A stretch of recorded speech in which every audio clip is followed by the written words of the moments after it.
रासोपाकी नवनिर्वाचित सांसद बिना गुरुङको यो भिडियो हेरेपछि धेरैको टिप्पणी छ, जुन जोगी आए पनि कानी चिरेको। कुनै भिडभाडमा सेक्युरिटी थ्रेट भएको ठाउँमा यसरी मानव साङ्लो बनाइन्थ्यो भने त्यो सामान्य हुन्थ्यो।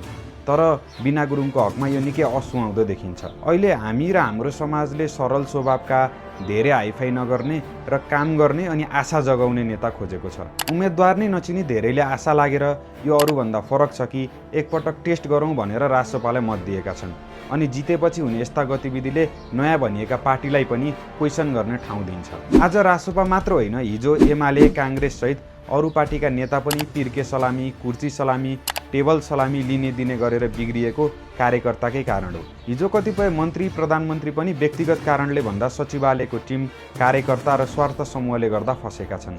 नेता भएपछि कुन ठिक, कुन बेठिक भन्ने एनालाइसिस गर्न जान्नुपर्छ। पाइलै पछि बचेर हिँड्नुपर्छ। मैले के बोल्दा के हुन्छ, मैले के गर्दा के हुनसक्छ भनेर जान्नुपर्छ।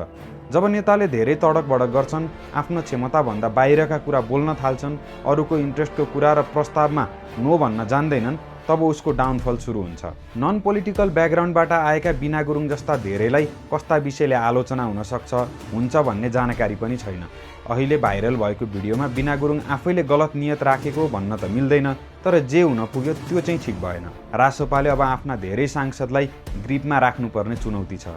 कहाँ के बोल्ने, कसरी बोल्ने, कुन कुरा बोल्ने नबोल्ने भन्ने रासोपाले आफ्ना सांसदलाई सिकाउनु पर्छ। होइन भने अबको 5 वर्षसम्म रासोपाको छवि यस्तै कुराले बिगार्दै लैजान्छ, जुन रासोपालाई मत दिने र नदिने धेरैले चाहेका छैनन्। बालेन्द्र रासोपाबाट जितेका सांसद यही पार्टीका क्याडर मात्र होइन, आजको दिनमा सबै नेपालीको आशाका केन्द्र हुन्। त्यसैले रासोपाका नेतासँग अबको 5 वर्ष पब्लिकलाई निराश बनाउने छुट छैन।